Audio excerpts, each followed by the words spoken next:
Hello all, எல்லோரும் எப்படி இருக்கீங்க? 21 டேஸ் வெற்றிகரமாக முடிச்சிட்டோம். 22nd டேக்குள்ளே போகிறோம். ஒரு நாள் மட்டும் ஹோம்ஒர்க்கே கொடுக்கல. பழைய எல்லாத்தையுமே ரிவைஸ் பண்ண சொன்னேன். கண்டிப்பாக பண்ணியிருப்பீங்கன்னு நம்புகிறேன். முழுசாக இல்லாட்டியும் அட்லீஸ்ட் பாதியாவது பார்த்துருப்பீங்க. மீதி பாதியும் பார்த்துடுங்க. அதுதான் உங்களுக்கு நல்லது. ஏன்னா அடுத்தடுத்து வரும்போது பழசெல்லாமே மறந்த மாதிரி இருக்கும். அதுக்காக தான் நான் ஒரு நாள் கேப் கொடுத்தேன். அது மட்டும் இல்லாமல் நம்ம இன்றைக்கி லாஸ்ட் டென்ஸ் படிக்கிறோம். 12 டென்சஸில் வந்து ஃப்யூச்சர் பர்ஃபெக்ட் கண்டினியூஸ் டென்ஸ் தான் லாஸ்ட் டென்ஸ். அதை இன்றைக்கி படிச்சிடுவோம். ஸோ அப்படின்னா நம்ம 12 டென்சஸ் முடிச்சிட்டோம். அதில் நீங்கள் தரவாக இருக்கீங்களான்னு அப்பப்போ செக் பண்ணிக்கோங்க. வேர்ப்ஸ் எல்லாம் ஒரு 4-5 வேர்ப் எடுத்து வச்சு நீங்களாவே நவுன் முன்னாடி போட்டு வேர்பு போட்டு பின்னாடி ஒரு ப்ரிப்போசிஷன் அது கூட ஏதாவது சேர்த்து எழுத பழகிக்கிட்டே இருங்க. அப்போ தான் உங்களுக்கு ப்ராக்டிஸ் ஆகிட்டே இருக்கும். ஓகேவா? புதுசாக பார்க்குற வியூவர்ஸ்க்கு சொல்கிறேன், நீங்கள் வந்து சப்ஸ்கிரைப் பண்ணிவிட்டு டே 1 வீடியோலேருந்து பாருங்கள். ஏன்னா சப்ஸ்கிரைப் பண்ணால் தான் ஃபஸ்ட் டே வீடியோலேருந்து நீங்கள் பார்க்க முடியும். அதே மாதிரி பெல் ஐக்கான் கிளிக் பண்ணி வச்சுக்கோங்க. நாங்கள் ஒரு நாள் விட்டு ஒரு நாள் போடுற ஷார்ட்ஸ் வீடியோஸில் இங்கிலீஷ் வேர்டிங்ஸ் எல்லாமே நம்ம யூஸ் பண்ண போகிறதெல்லாம் கொடுப்போம். என்னெல்லாம் ஸ்போக்கன் இங்கிலீஷ்க்கு தெரிஞ்சுக்கணுமோ அந்த வேர்ட்ஸ் எல்லாமே ஒகாபுலரியாக கொடுத்துட்ருக்கோம். அது வந்து உங்களுக்கு ரொம்ப யூஸ்ஃபுல்லாக இருக்கும். அது பார்க்குறது மட்டும் இல்லாமல் அதை ஒரு நோட் போட்டு எழுதி வச்சுக்கோங்க. ஃப்யூச்சரில் ரொம்ப யூஸ்ஃபுல்லாக இருக்கும். இந்த பேஜ் வந்து நம்ம டென்சஸ் வந்து ஞாபகப்படுத்துறதுக்காக திருப்பி நீங்கள் ரிகலெக்ட் பண்ணிக்கணுன்றதுக்காக கொடுத்துருக்கேன். இது எல்லாமே இன்றைக்கி செஷன் ஸ்டார்ட் பண்ணி முடித்ததுக்கப்புறம் ஒரு தடவை திருப்பி எல்லாத்தையும் ஒரு கிளான்ஸ் பாருங்கள். அப்போ தான் உங்களுக்கு மறக்காமல் இருக்கும். ஓகேவா?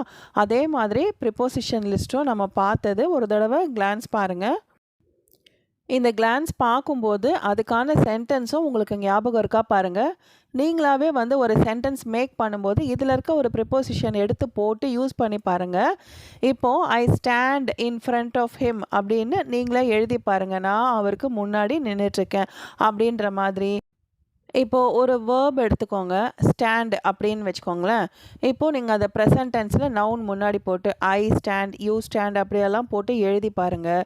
அதுக்கப்புறம் ஹீ போடும்போது எஸ் சேர்க்கணும், ஹீ ஸ்டாண்ட்ஸ் போடணும். ப்ரெசன்ட் கண்டினியூஸில் ஹீ இஸ் ஸ்டாண்டிங் போடணும் அப்படின்ட்டு ஒரு டென்ஸாக நீங்கள் எழுதி பாருங்கள். அப்படி எழுதி பார்க்கும்போது அது கூட ஒரு ப்ரிப்போசிஷன். இப்போது he is standing beside him, he was standing behind the tree. அந்த மாதிரி நீங்களாவே ஒரு வேர்ப் எடுத்து அது எல்லா டென்ஸ்லையும் எழுதி பாருங்கள். இல்லைனா அது கூட ஒரு ப்ரிப்போசிஷன் சேர்த்து எழுதி பாருங்கள். ப்ராக்டிஸ் ஒரு ½ டெய்லி ப்ராக்டிஸ் பண்ணுங்கள். பண்ணும்போது ஒரு டாப்பிக்கும் ஒரு தடவை கிளான்ஸ் பார்த்துட்டு அது மாதிரி எழுதி பாருங்கள். ஓகேவா? இப்போது இன்றைக்கி செஷன் உள்ளே போகலாம். Future perfect continuous tense. இப்போது ஃப்யூச்சர்னாலே வில் போடணுன்னு தெரியும். பர்ஃபெக்ட்னாலே ஹேவ் ஆர் ஹேஸ் போடணுன்னு தெரியும். அடுத்தது பீன், ஏன்னா பர்ஃபெக்ட் கண்டினியூஸ். அதுக்கப்புறம் present tense main verb plus ING. ஓகேவா? இப்போது இதை எந்த மாதிரி நேரத்தில் யூஸ் பண்ணணும் அப்படின்னா, இது ஒரு விஷயம் பாஸ்டில் ஆரம்பிச்சிருக்கோம் இறந்த காலத்தில், ப்ரெசண்ட்லேயும் அது தொடர்ந்துருக்கும், இப்போ ஃப்யூச்சர்லேயும் அது தொடர்ந்துகிட்டே இருக்கும் அப்படின்றதோட சேர்த்து சொல்கிறது. ஏற்கனவே பாஸ்டில் ஆரம்பித்து ப்ரெசண்ட்லேயும் கண்டினியூ ஆகி ஃப்யூச்சர்லேயும் முடிய போகிறதில்ல, கண்டினியூ ஆகிக்கிட்டே இருக்குது அப்படின்ற ஒரு விஷயத்தை சொல்லும்போது மட்டும்தான் இந்த future perfect continuous tense use பண்ணுவோம். இது எப்போவுமே எல்லாத்துக்குமே வில் தான் வரும்னு தெரியும் இல்லையா? I, we, you, they, he, she, it, singular, plural எல்லாத்துக்குமே வில் தான் போடுவோம். ஹாவ் பீன் தான் போட போகிறோம். ஓகேவா? இப்போ எக்ஸாம்பிள் பார்க்கலாம்.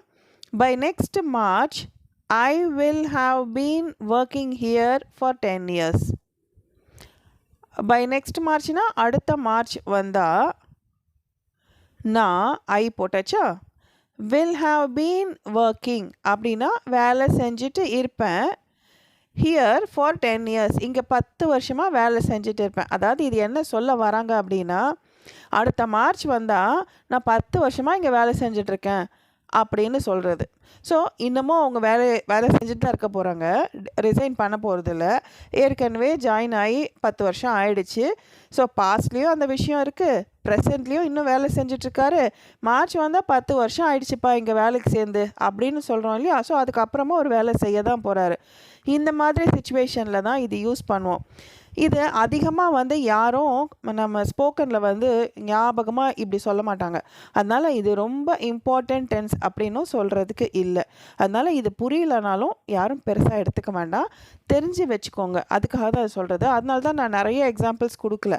இந்த 3 எக்ஸாம்பிள்ஸ் மட்டும் பார்த்துக்கோங்க. நீங்கள் போக போக பேசும்போது இதை ஸ்ப்ளிட் பண்ணி 2 வார்த்தையாக நீங்கள் பேசிடுவீங்க.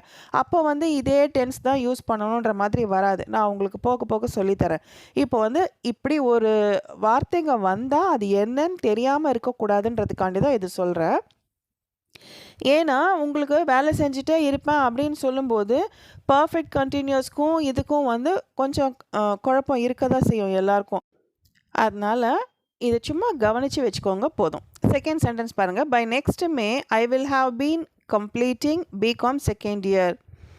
இப்போது அடுத்த மே வந்தால் நான் பிகாம் செகண்ட் இயர் கம்ப்ளீட் பண்ணிகிட்டே இருப்பேன் அப்படின்னு சொல்கிறாங்க. அடுத்த மே வந்தால் நான் பிகாம் 2வது வருஷம் முடிச்சிட்டே இருப்பேன், இன்னும் கண்டினியூ பண்ணுவேன், 3rd இயர் படிப்பேன், ஆனால் செகண்ட் இயர் முடிச்சிட்டே இருப்பேன் அப்படின்னு சொல்கிறது. By next year we will have been living in Chennai for 5 years. அடுத்த வருஷம் வந்தால் நாங்கள் சென்னையில் 5 வருஷமாக வசிச்சுக்கிட்டே இருப்போம் அப்படின்னு சொல்கிறது. இப்போது இது வந்து உங்களுக்கு பர்ஃபெக்ட் கண்டினியூஸோட கண்டிப்பாக குழப்பம் இருக்கும், நான் சொன்ன மாதிரி. அதனால் போதும் எக்ஸாம்பிள்ஸு, இதுக்கு மேலே நீங்கள் போட்டு குழப்பிக்க வேண்டாம். இதை வந்து அதிகமாக நீங்கள் மைண்டில் வச்சுக்கவும் வேண்டாம், ஓகேவா? வில் ஹேவ் பீன் வந்தால் என்னன்னு தெரியணும். அது ஃப்யூச்சர் பர்ஃபெக்ட் கண்டினியூஸ் டென்ஸ், அதோடு போதும் உங்களுக்கு. ஓகே, இப்போது நெக்ஸ்ட் கிளாஸ் நம்ம வந்து ஆக்டிவ் வாய்ஸ் பாசிவ் வாய்ஸ் அப்படின்ற விஷயத்தை பார்க்க போகிறோம். அதுக்கு முன்னாடி கன்ஜங்ஷன்ஸ் அப்படின்ற ஒரு விஷயம் நீங்கள் தெரிஞ்சுக்கணும்.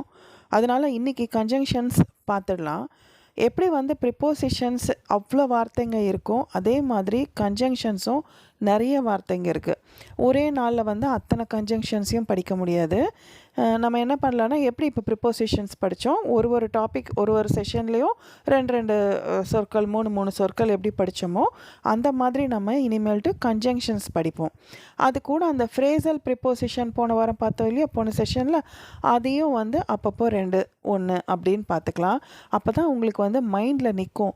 எல்லாத்தையும் ஒன்றா ஒரே டாப்பிக்காக ஒரு செஷனில் எடுத்தோன்னா ஒன்று ஞாபகம் இருக்கும், ஒன்று மறந்து போயிடும். அதனால் இன்றைக்கி நம்ம கன்ஜங்ஷன்ஸ் 4 பார்க்க போகிறோம். அது என்னன்றதை இப்போ பார்க்கலாம். கன்ஜங்ஷன்ஸ் அப்படின்னா என்னென்னா இணைப்பு சொற்கள்.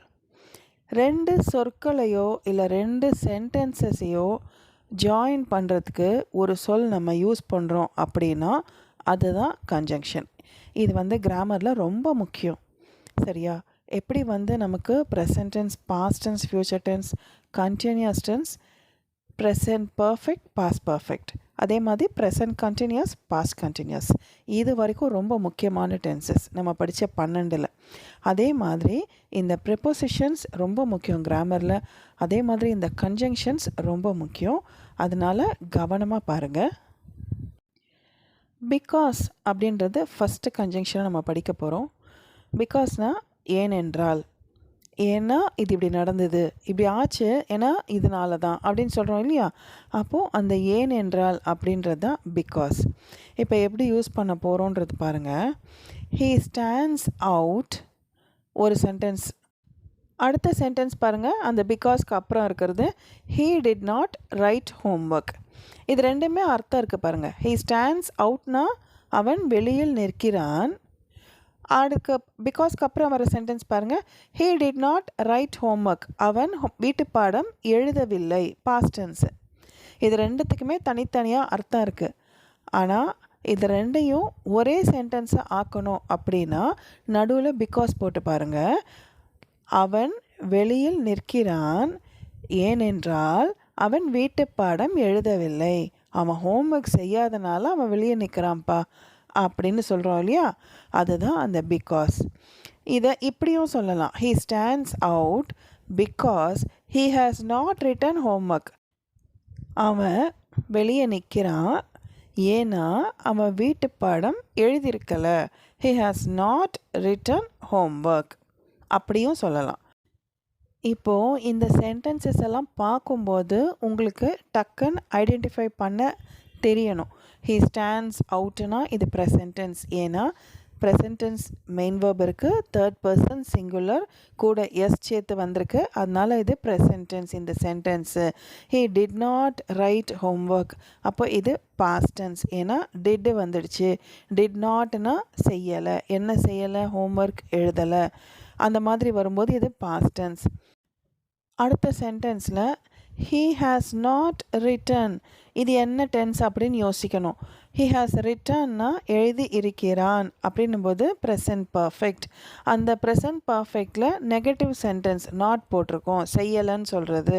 அப்போது he has not writtenனாலும் அது என்ன டென்ஸு, ப்ரெசன்ட் பர்ஃபெக்டில் நெகட்டிவ் சென்டென்ஸ். இந்த மாதிரி ஒரு சென்டென்ஸை பார்த்த உடனேயோ கேட்ட உடனேயோ உங்கள் மைண்டு தானாக அது என்ன டென்ஸுன்னு கண்டுபிடிக்க பழகணும். அப்போ தான் நீங்கள் டென்ஸில் தரவாக இருக்கீங்கன்னு அர்த்தம். அடுத்த சென்டென்ஸ் பாருங்கள். The bus came late. கேம்னா என்னது, வந்தது, அப்போது பாஸ்ட் டென்ஸ் அப்படி தெரிஞ்சுக்கணும். தி பஸ் கேம் லேட்னா பஸ்ஸு தாமதமாக வந்தது. இது ஒரு சென்டென்ஸ் ஆகிடுச்சா. அடுத்த சென்டென்ஸ் பாருங்கள்.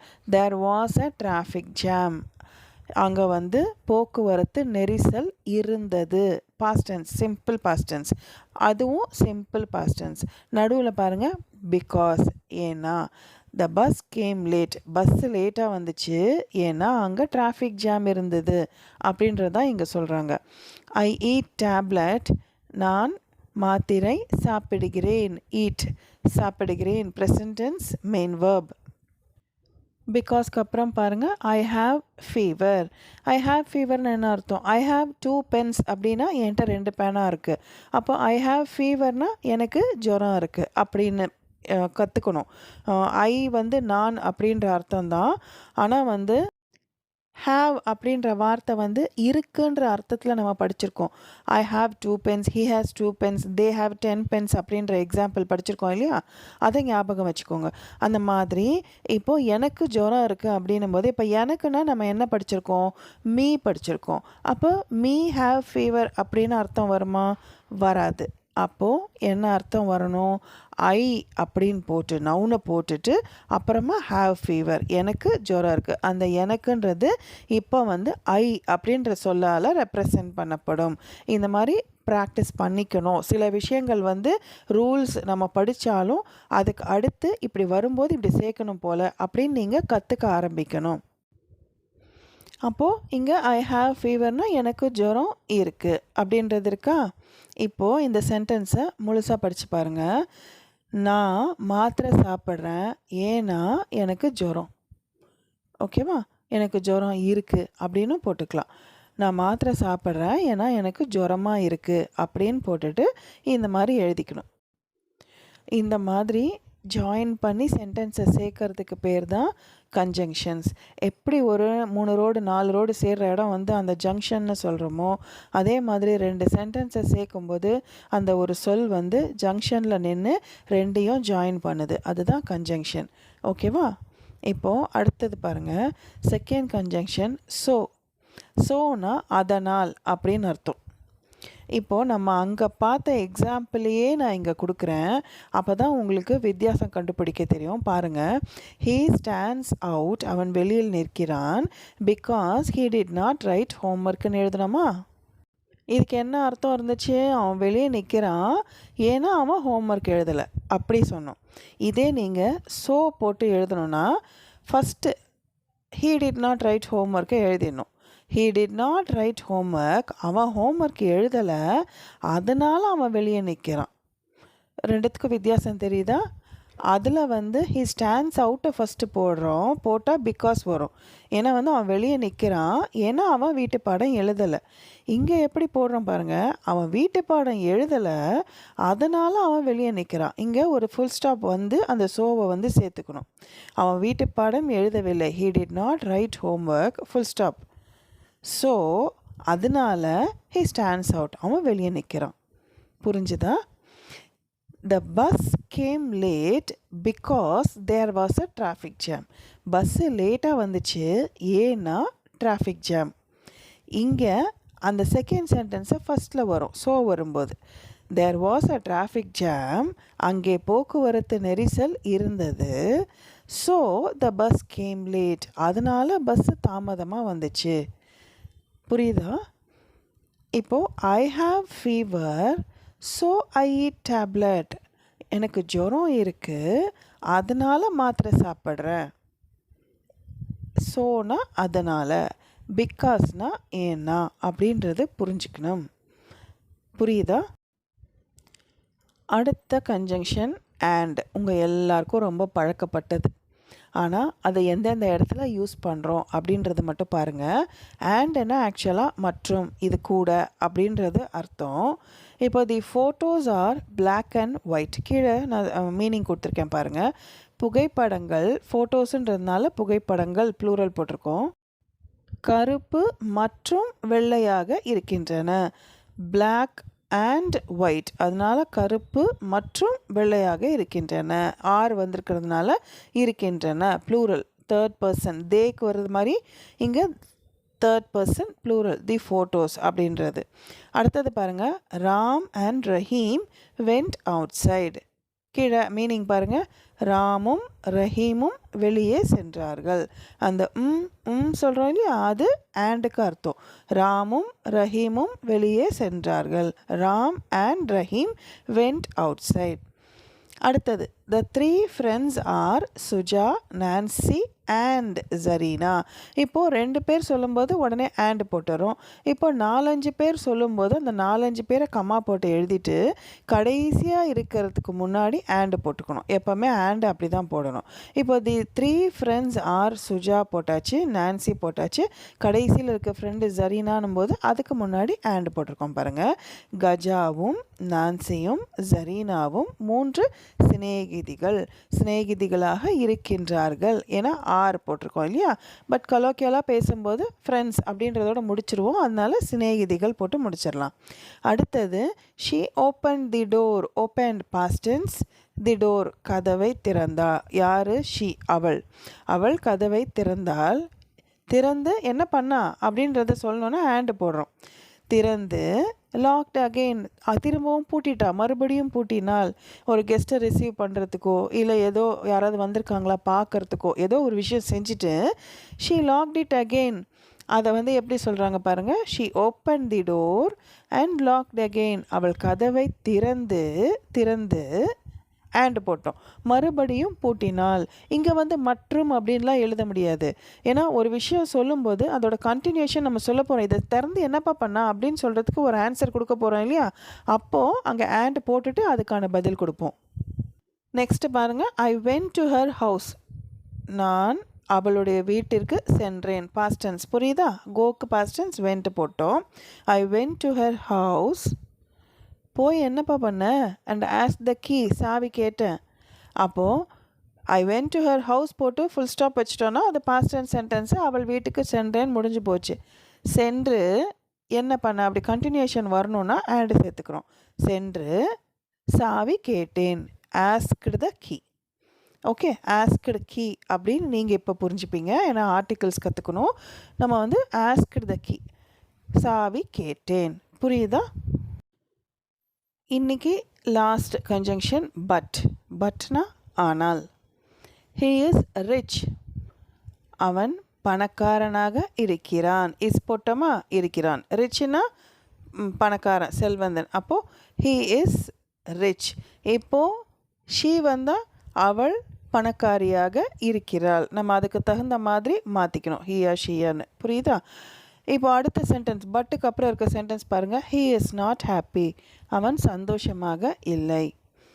இப்போது ஹீ இஸ் ரிச், அவன் பணக்காரனாக இருக்கிறான்.